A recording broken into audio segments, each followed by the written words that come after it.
Chapter 88. Rimuru Pav. We set out with a single goal in mind. Do everything we could to get in Green Fury's way. We were ready for a drawn-out clash. A tactical showdown. A hard-earned victory. Instead, we sent them running. The fight barely qualified as a battle. It was over almost before it began. If you stripped away emotion and ran a completely impartial analyze and assess on our avatars, the conclusion would have been obvious. We were already pushing A rank. That was the oversight. We had assumed that starting at level 1 meant starting from scratch. But our combat experience, our instincts, our reaction speed, our tactical judgment, those carried over. Even if our raw power was capped, our fundamentals weren't. We couldn't access our full skill sets, true. But we still retained thought communication, hasten thought, centuries worth of battle intuition in certain dragons' cases. That alone created a decisive edge. Veldora was absurd. Even in a low-tier skeletal body, his swordsmanship bordered on unfair. He pivoted, parried, countered each movement clean, efficient, almost prophetic. It was like he had eyes in the back of his skull. Kawahahaha, he roared, spinning dramatically. My Veldora-style death stance grants me instant access to an infinite number of sword techniques. He paused mid-swing, "Oh, that one doesn't work." He was clearly trying to replicate techniques he'd seen in the manga he obsessively read. At first, I thought he was just flailing theatrically. But then, a feint transitioned into a clean shield bash. A delayed slash flowed into a perfectly timed counter. A stance shift created an unexpected angle of attack. Some of it was nonsense. Some of it was disturbingly plausible. Give him time, and he might accidentally invent a legitimate sword school. Milam, on the other hand, was pure velocity. Her red, winged slime form blurred across the battlefield. Even speeds most adventurers couldn't process were effortless for her. Her reflexes kept perfect pace, adjusting mid-flight with terrifying precision. Ah. Slow, too slow, she cackled. Face my wrath, you chump. She'd cling to the ceiling, compress her body, then dive. A scarlet streak, a downward thrust of the death stiletto. Impact. Most fights ended right there. The sheer burst damage shattered enemy formations before they could react. Even if someone survived the initial strike, panic would follow immediately. It was reckless. It was loud. It was very Milam, and unfortunately for our opponents, it worked. But if Veldora and Milam were the flashiest members of the team, the one who truly made everything function was Ramirez. The unsung hero. Time to be crushed. Her strategy was laughably simple. Pick a target, charge straight at it, swing with everything she had. For most fighters, that would be idiotic. Reckless. Suicidal. For us, it was perfect. A towering suit of battered plate armor sprinting full speed down a corridor, spinning a massive death axe overhead, was not something any sane adventurer could ignore. They had to respond. They had to focus on her. Which meant, Veldora controlled the center with precision strikes.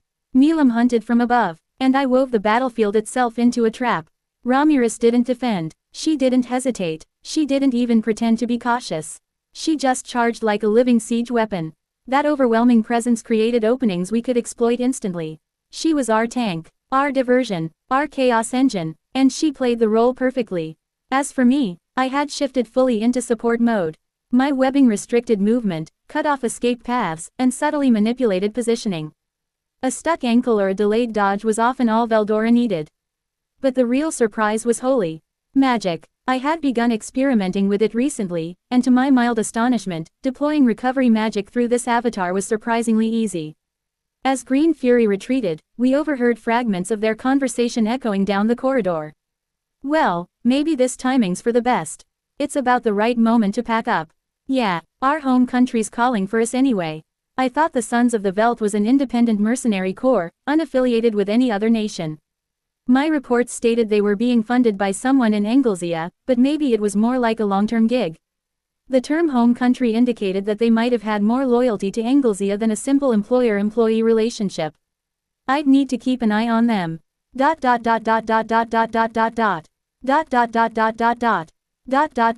man fell to the ground, a flood of red, blood-like particles shooting out in front of him. His eyes had burst open in surprise. He probably never saw it coming. Ah. You left yourself open, you fool. Milam's excited voice thundered across the hall. The 5 remaining adventurers immediately tightened formation, backs nearly touching, scanning the shadows with drawn weapons. Their tension was palpable. Too late. Blowing wind, grow into a tornado and slice into my enemies. Time to rage tornado blade. They'd made a critical error. Clustering. Wind spiraled outward from my casting point, compressing into a slicing vortex. The corridor amplified it. Stone walls funneled the pressure. The tornado blade carved straight through their defensive posture. Milam had already disengaged the instant she struck. She knew my timing perfectly. Thought communication made sure of that. She shot out of range before the spell completed. To the adventurers, it must have felt instantaneous. Scout steps forward to check for traps. Sudden red blur. One man down. Group panics and regroups. Wind erupts. Bodies scatter. Look out, it's Scarlet. Be careful. Shit, that magic got Marja and Nadia Jean's not breathing either. Damn you, all of you. Their voices cracked between rage and fear. The remaining frontliners roared and charged. Enraged. Desperate. Committed. Qua ha ha ha ha. Tough luck. Veldora bellowed, planting his Hellgate shield firmly into the ground. Oh ho ho ho, you're not getting past us. Romulus howled, death axe spinning in a brutal arc. They met the charge head-on. Steel clashed. Sparks burst. The corridor shook. At this point, my role was simple. Support. It didn't take long. Veldora's blade flashed with calculated precision. Romulus, grinning maniacally inside her empty armor shell, crushed defenses through sheer momentum. 3 became 2. 2 became 1. The last adventurer staggered backward, only to be cut down in a synchronized strike. His body dissolved into a flurry of red light particles. Silence returned to the corridor. Another clean victory. Using Milam's surprise attacks and my magic to dispatch the scouts and back row first was proving to be a sure win tactic for us. Of course, we'd been kind of overfishing the pond, so to speak, so our efficiency was starting to suffer. It wasn't perfect yet, but more and more parties were learning how to counter us. These challengers weren't fools, after all, and they were clearly making a dedicated effort each day. I was glad to see that, but we needed new strategies to deal with them.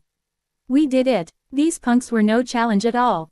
Heh heh heh, you're right, we're invincible, the strongest there is. Qua ha ha ha ha. These little ants, they leave me slightly unsatisfied, but still. Yeah, they were getting carried away. Romulus was practically stomping in triumph. Veldora was posing dramatically with his blade. Milam was twirling midair like she'd just won a festival game. And me, I let them celebrate for about 5 seconds. Then I sighed internally. What were we doing, exactly? Research. Pure, honest research. We were developing countermeasures against labyrinth challengers. Refining tactics. Testing combinations. Gathering data. At least, that was the official explanation. In reality, we were having fun. A lot of it. Everyone knew about Team Green Fury by now. We'd beaten them once. Cleanly. But resting on that would be a mistake. They'd been called back to their home country. That still bothered me. Whether it was logistics, politics, or equipment shortages, we didn't know. Maybe they'd never return. Or maybe they were regrouping. If they did come back, I didn't intend to greet them with the same tricks twice. Thus, even after Green Fury was behind us, we kept diving into the labyrinth, sliding into a familiar pattern of fighting off challengers. It kept the labyrinth lively, too. Before we realized it, the challengers had given us a name. The Dungeon Dominators. Feared, respected, studied. It seemed our research had left quite the impression. My spider had evolved. No longer the small white crawler from before, it had grown sleeker and sharper. Its body was now completely white, almost porcelain-like in sheen. A dark skull pattern marked its back, a naturally intimidating design that I definitely hadn't requested, but appreciated nonetheless. Most striking were the front legs. They had lengthened and hardened into scythe-like blades, curved and deadly. Not just for mobility anymore, now they were weapons in their own right. And with that evolution, I had gained a new power. Unique skill. Weaver. I'm absolutely sure Seal had a hand in this, but without evidence, I can't call her out. If I even try, she'll just say, it's your imagination. However, because of this evolution, I became far deadlier than before. Dodging my webbing grew nearly impossible.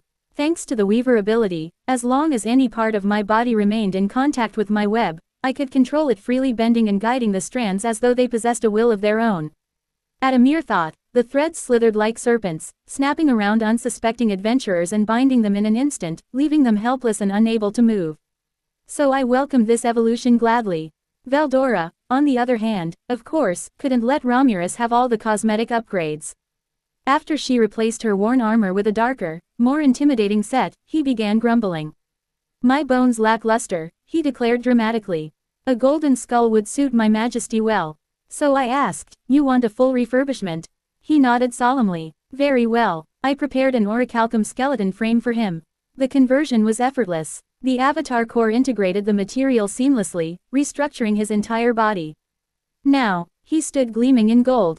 A radiant skeletal knight, polished and terrifying. His golden skull reflected torchlight in ominous flashes, and his movements carried the weight of reinforced structure. He looked absurdly regal, and he loved it. Qua ha ha ha, behold, the resplendent Veldora. Milim, meanwhile, had become something of a legend. They called her Scarlet, a crimson streak across the battlefield. A shooting star that fell from the ceiling without warning and left nothing but silence in its wake. Her speed had reached absurd levels.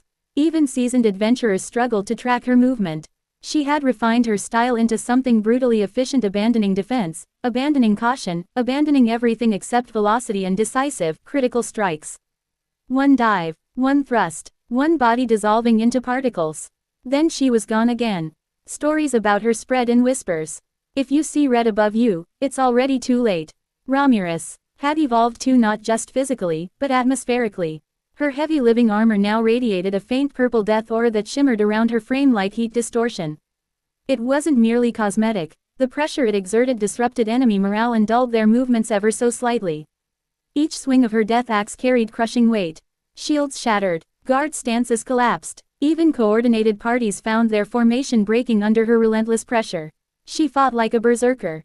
In just a matter of days, we had become infamous. The reaction among challengers was immediate and dramatic. Parties moved cautiously through the upper floors now. Scouts checked ceilings obsessively. Casters preemptively prepared wind barriers. Tanks refused to cluster. They feared us. Rightfully so. By this point, we were stronger than some of the weaker floor bosses. And in terms of coordinated aggression, we were far more malicious. Bosses followed patterns. We adapted. That made all the difference. We were just about to continue our research when I received direct communication from Ren. My lady, if you are done playing, please return. The paperwork has piled up, and we also have a visitor. Her tone was impeccably polite, but the subtext translated roughly to, if you're done playing, get your ass back here. Now, I twitched slightly. Playing. We were not playing. This was tactical experimentation, adaptive combat development, strategic threat modeling. Very important. Extremely important. ... Probably. I reminded myself of that as I returned to my office. Waiting inside my office was Ren. And one more guest. Lounging comfortably in one of my chairs was the former demon lord, Frey. Ah, so this was the visitor. The moment I stepped in, Frey rose gracefully. She walked past Veldora without so much as sparing him a glance, her eyes settling directly on Milim behind me. Then she smiled. Warm, elegant, dangerous. Ah, Milim, so you were here, were you? She said lightly. By the way, have you finished the assignment I gave you yet? I found my watchman bound and unconscious on the ground, but you'll tell me what happened to them, won't you? The smile never wavered. It was polite, perfect, and absolutely an interrogation. The air pressure in the room dropped. Even though the question wasn't directed at me, I suddenly felt an intense desire to be anywhere else. Frey's expression didn't change, but her presence did. It sharpened. It wasn't murderous intent. It was something worse. Disappointed mother or maybe older sister energy. Either way, that was far more terrifying. Gah, F. Frey. And no, I can explain everything. The instant their eyes locked, Milim legendary Scarlet, visibly panicked. Shoulders stiff, voice cracking. Ah, yes, the party was officially over. And for the record, we had absolutely nothing to do with this.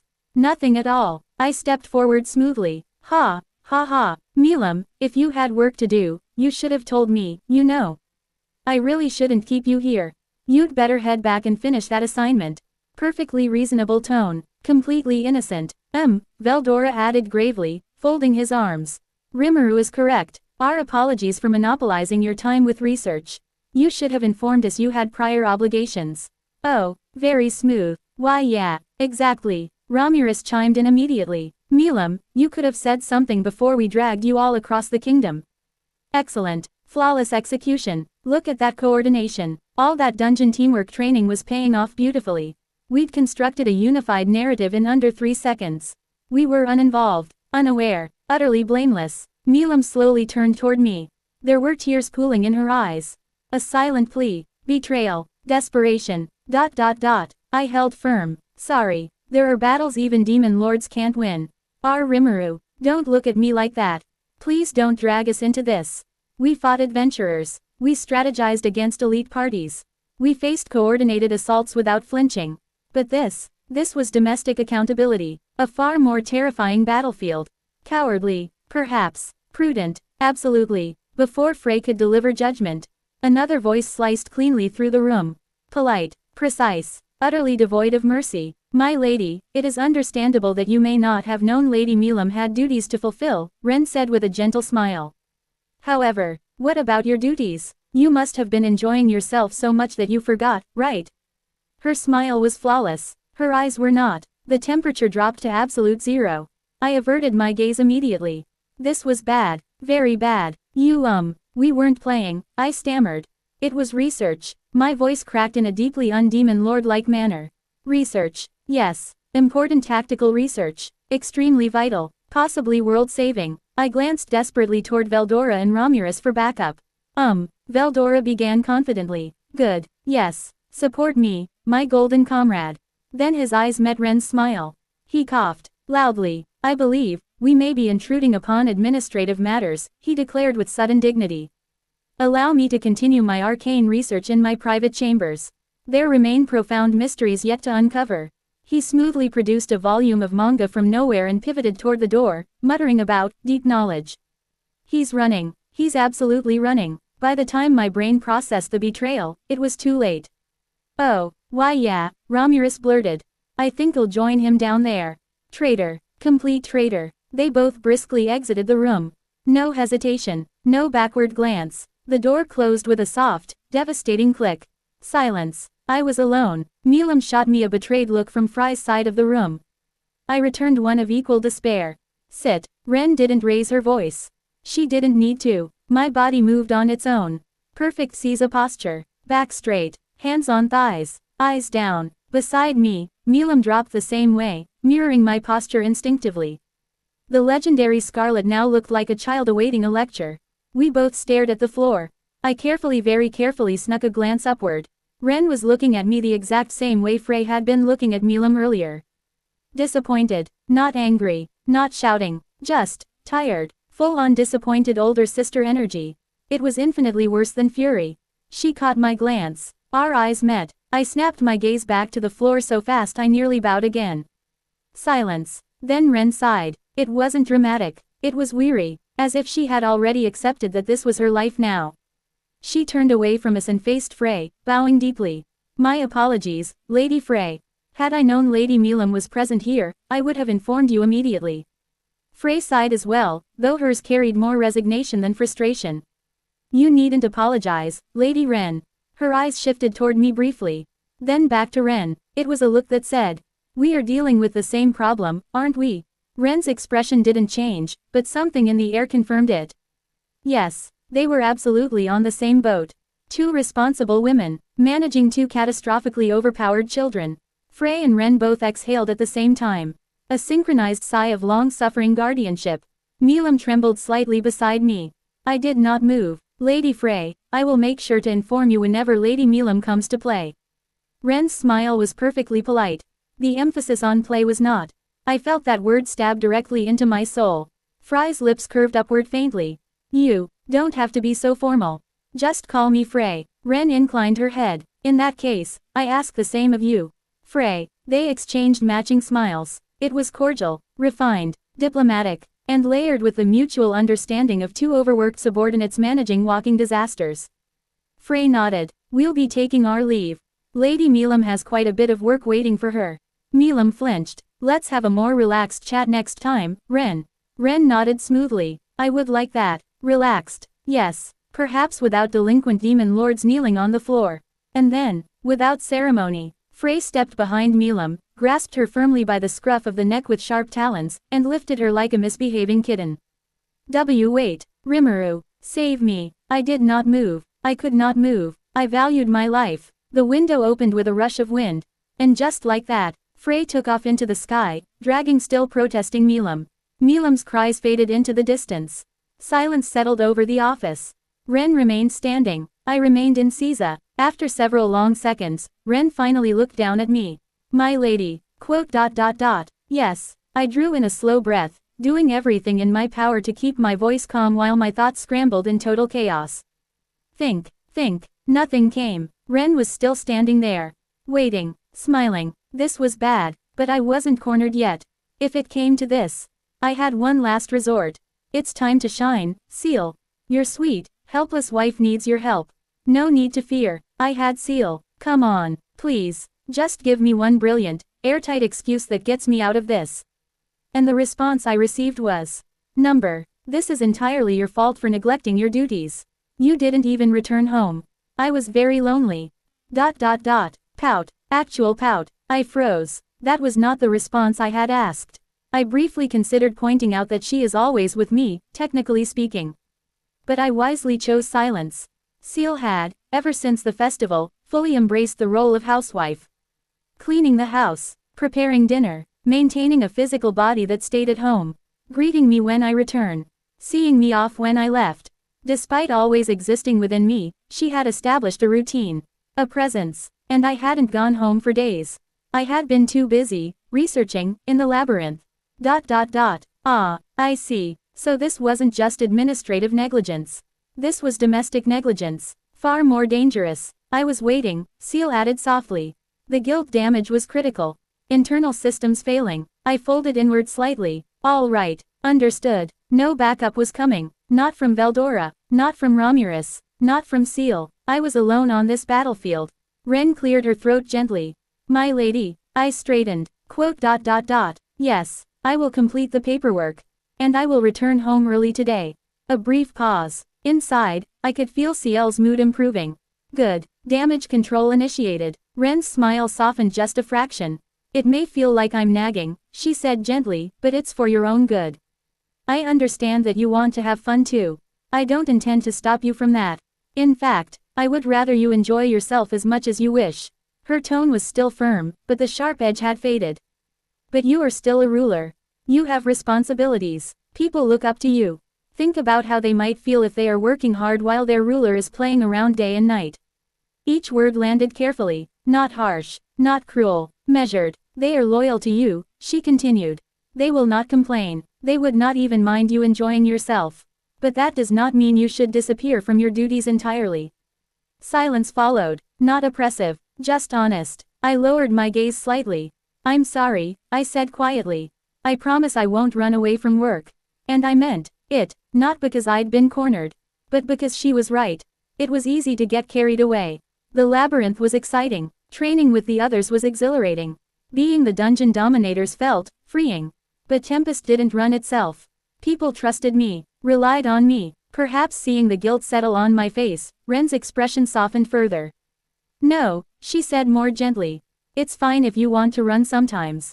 I blinked. In fact, she added with the faintest hint of mischief, I rather enjoy capturing you when you try to escape your paperwork. Excuse me, but, she said, returning to seriousness, I want you to understand the difference between urgent responsibilities that must be handled immediately and work that can wait. If something truly important arises, you must prioritize it. If it can wait a few hours, then taking a break is not a crime. Ah, so that was it. She wasn't asking me to stop having fun. She was asking me to lead properly. I straightened my posture. Quote. Understood. I'll be more mindful. Ren nodded once. Good. Then let us begin with the urgent matters first. And just like that, the lecture ended not with punishment, but with trust. Strange. Playing around in Labyrinth didn't make my chest tighten like this. But earning the quiet approval of someone who genuinely cared. That carried a different kind of weight. Ren had been with me from the beginning. Through chaos, wars, diplomacy. Reconstruction through every reckless decision and every impossible gamble. She never complained. She just stayed, organizing, supporting, correcting me when needed, looking out for me, not because she had to, but because she wanted to. And for some reason, a stray memory surfaced. At some point, somewhere along the line, I had been told that Ren would one day become one of my wives. Back then, it hadn't registered as anything significant. But now that image replayed in my head at the worst possible timing. Ren, still standing in front of me.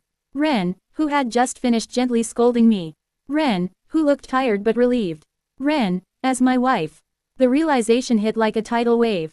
My heart skipped. Wait, why is my heart skipping? My face warmed. I lowered my gaze quickly, unable to hold eye contact any longer. I wanted to say something meaningful. Thank you for caring, for worrying, for never giving up on me, for standing beside me when things were messy, for being someone I could rely on without hesitation.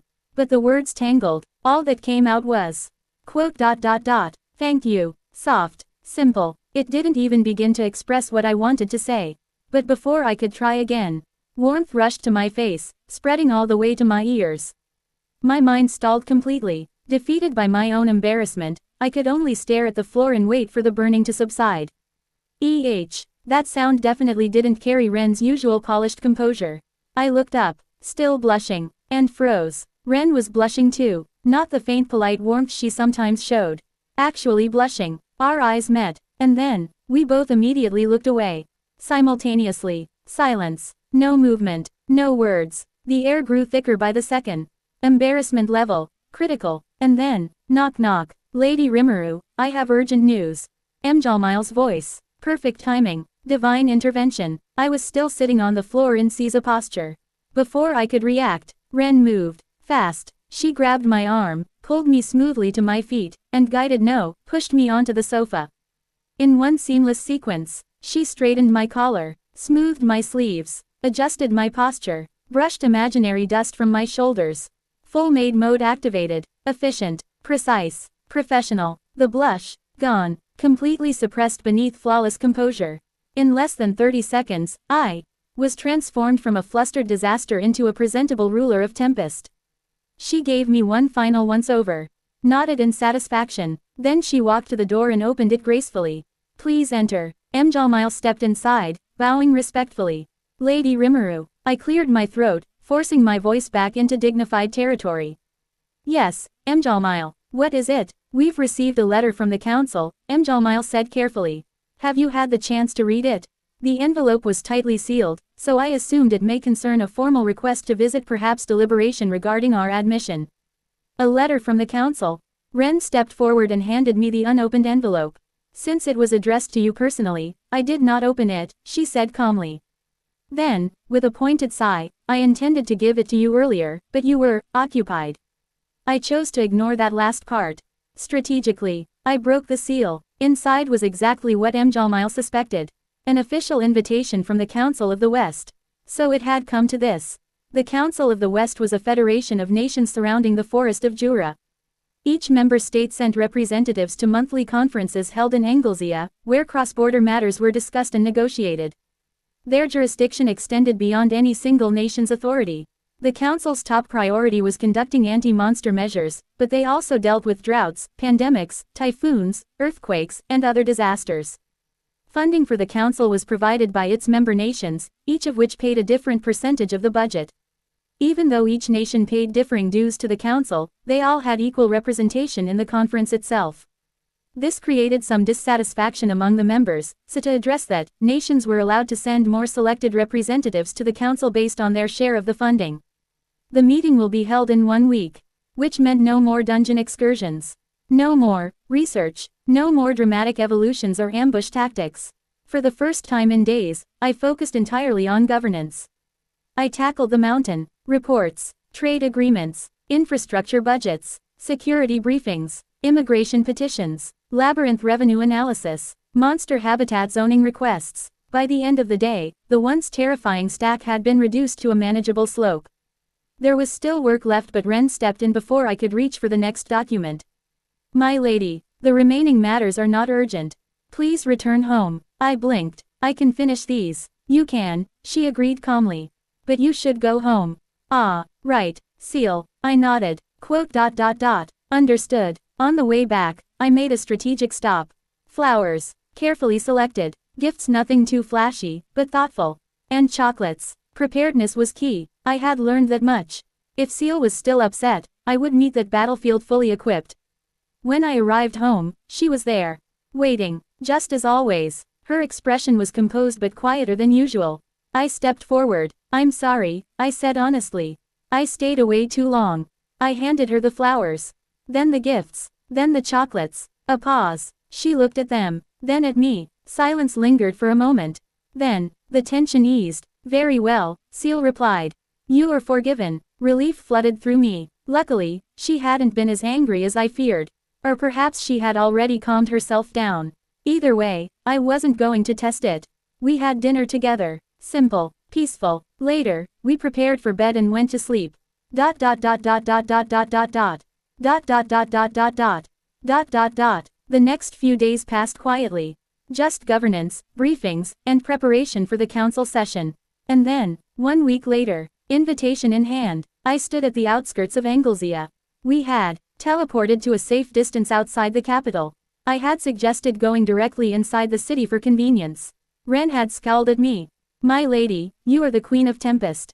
Which makes you royalty. Act like one. We are already pushing boundaries by bringing so few attendants. Right, appearances, optics, political messaging. So instead of teleporting, we arrived properly by luxury carriage. A very refined one. My escorts were Benimaru, Soe, Shuna and Ren. Seal remained in Tempest. As Ren put it, after I publicly announced Seal as my wife-to-be, she needed to demonstrate that she was fully capable of standing beside me. In truth, most had already accepted her. It wasn't strictly necessary. Still, there was no harm in showing everyone exactly how capable Seal truly was. Testarossa was present as well, offering her assistance. Originally, I had intended to bring Seal with me in person. She rarely leaves administrative duties, Seal had said. This will be good for her. She was thinking about Ren's well-being. And Ren, despite pretending otherwise, clearly appreciated the chance to step away from paperwork for a while.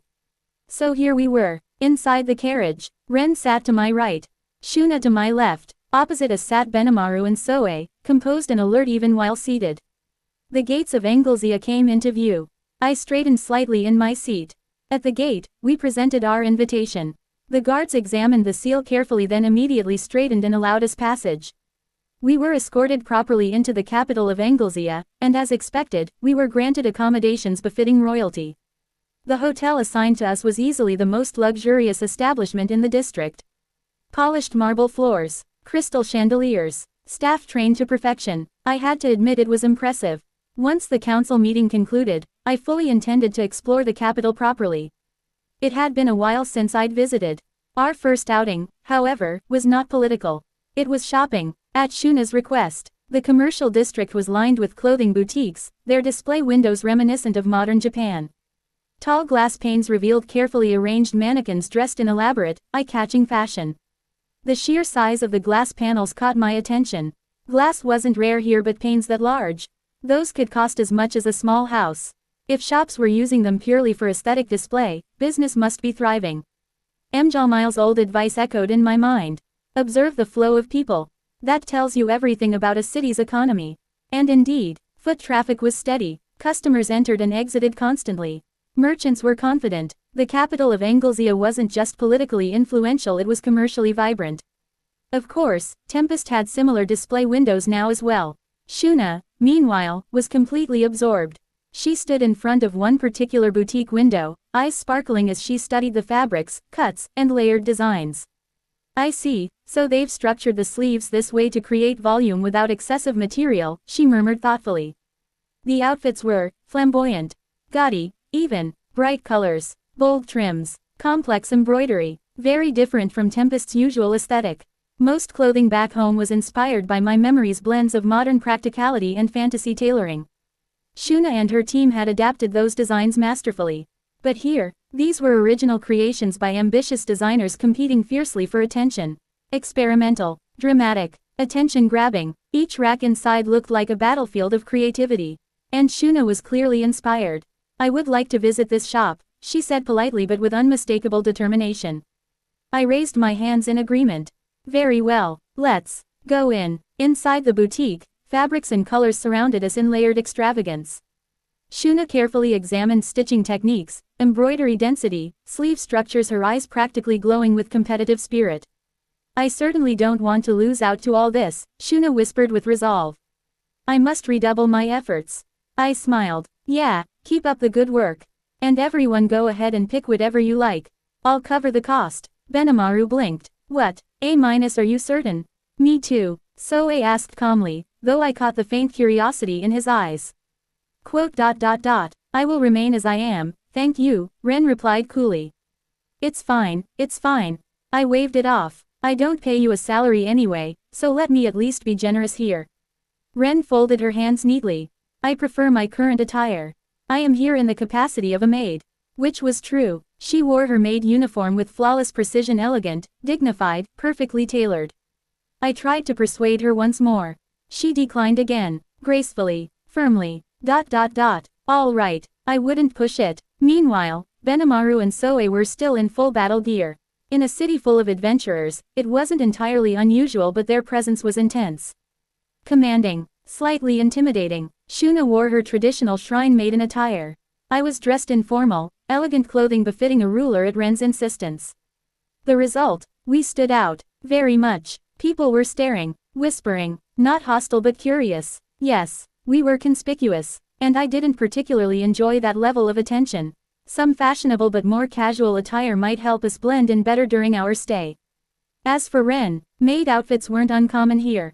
Nobles often traveled with attendants dressed similarly. So I had Benimaru, Soe, and Shuna pick out what caught their eye, while Ren stayed with me to oversee my selection. Benimaru and Soe emerged first. Tailored jackets, crisp shirts, slim, fitted trousers close enough to what I'd call skinny jeans. I blinked. It worked. Annoyingly well. Shuna stepped out next. And, whoa, a fluffy white gaucho skirt paired with an ice blue knit vest layered delicately over a soft blouse. The contrast between airy fabric and gentle color suited her perfectly. Cute, refined, that looks good. I like it, Shuna. She beamed softly. Thank you very much. I'm glad to hear that, Lady Rimuru. And you look very beautiful as well. Ah, right, Ren had finished adjusting mine too. I glanced down. Gone was the heavy, formal ruler aesthetic. Instead, a simple white shirt, well-fitted jeans, clean lines, comfortable fabric, relaxed but still neat, minimal accessories, understated elegance. It felt normal, comfortable. I flexed slightly. Easy movement, breathable, unrestrictive. Quote. I like this, I admitted. Since we were already buying clothes, I decided to pick up a few souvenirs as well. For Xian, I chose a thin, dark blue dress. The dress I picked was sleeveless with a high collar and a subtle slit along one side. The fabric flowed smoothly without excessive frills, hugging the silhouette just enough to emphasize elegance without crossing into flashy. Dark blue suited her. It would contrast beautifully with her hair and eyes, giving her a refined, almost noble aura. For Seal, I chose something very different. I selected a soft ivory long-sleeved dress with delicate silver embroidery tracing subtle patterns along the cuffs and hem. The fabric was lightweight but layered, giving it gentle movement when walking. The neckline was modest, but the waist was tailored just enough to give shape without restricting comfort. There was a quiet intelligence in the design, refined, graceful, warm. Something she could wear at home while welcoming me or during formal occasions where she stood as my partner. I imagined her wearing it, greeting me at the door with that calm smile. Yes, that one was perfect. As for Ren, that required strategy. If I handed it to her directly, she would refuse. So instead, I selected a deep forest green dress with a structured bodice and flowing skirt. Not extravagant, but unmistakably elegant. The sleeves were 3/4 length with subtle lace lining at the edges, and the waist was accented with a simple silver clasp shaped like a small leaf motif. The color would complement her hair beautifully, and the cut would maintain the dignified posture she naturally carried. Understated, but undeniably beautiful. Yes, that would suit her perfectly. I paid quietly. When we returned to Tempest, I would simply place it in her wardrobe. No explanation, no ceremony. If she found it hanging there, she might sigh. She might pretend not to know how it got there. But she wouldn't return it. At least, that was the plan. Now, with gifts secured and our group suitably dressed down for the city, we stepped back out into Anglezia's bustling streets. From there, we headed toward a familiar spot in the city, the cafe once run by our old friend Yoshida. He wasn't managing it personally anymore. One of his trainees had taken over operations, but from the look of the steady crowd and the confident staff movement, business was thriving. Since we were one of their suppliers, we were allowed to make purchases at a discount. We were scheduled to meet Hinata there, whom we heard had arrived in Anglesea before us. I figured we could enjoy my first Anglesean lunch in a while as we talked over tomorrow's conference. To be continued.